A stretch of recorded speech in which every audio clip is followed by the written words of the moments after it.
ప్రకారం రాష్ట్రంలో ఉన్న పేదలందరికీ న్యాయం చేస్తామని మంత్రి పొంగులేటి శ్రీనివాసరెడ్డి అన్నారు. ఖమ్మం జిల్లాలోని రూరల్ మండలంలో పలు అభివృద్ధి కార్యక్రమాల్లో ఆయన పాల్గొన్నారు. దానవాయిగూడెం లబ్ధిదారులకు డబుల్ బెడ్రూమ్ ఇళ్లను పంపిణీ చేశారు. గడిచిన 10 ఏళ్లలో తెలంగాణలో పేదవారు కన్న కలలు కలలుగానే మిగిలాయని ఆయన విమర్శించారు.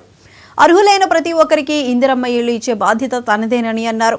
అనంతరం పోలేపల్లిలో సంక్రాంతి సందర్భంగా ఏర్పాటు చేసిన ముగ్గుల పోటీలను మంత్రి పరిశీలించారు.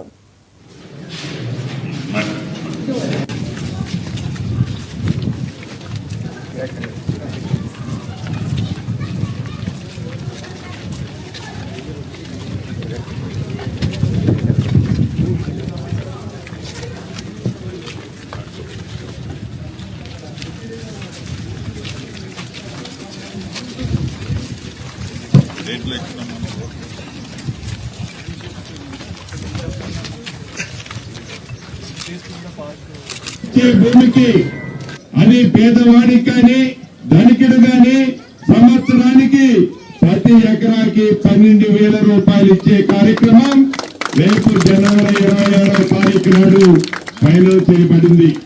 అంటే పేదోడు ప్రభుత్వం అంటే, ఇందిరమ్మ రాజ్యం అంటే అది పేదోడు బ్రాండు. దాన్ని దృష్టిలో పెట్టుకుని ఎవరైతే ఈనాడు ఇళ్లు రాలేదో, ఈ ఇల్లు మనం ఇప్పుడు ఇచ్చింది 80,000, ఇంకా సుమారు 3,500 మళ్ళీ ఇస్తున్నాం. మళ్ళీ వచ్చే సంవత్సరం ఇట్లా ఎడతల వారిగా ఇచ్చుకుంటూ వస్తాం.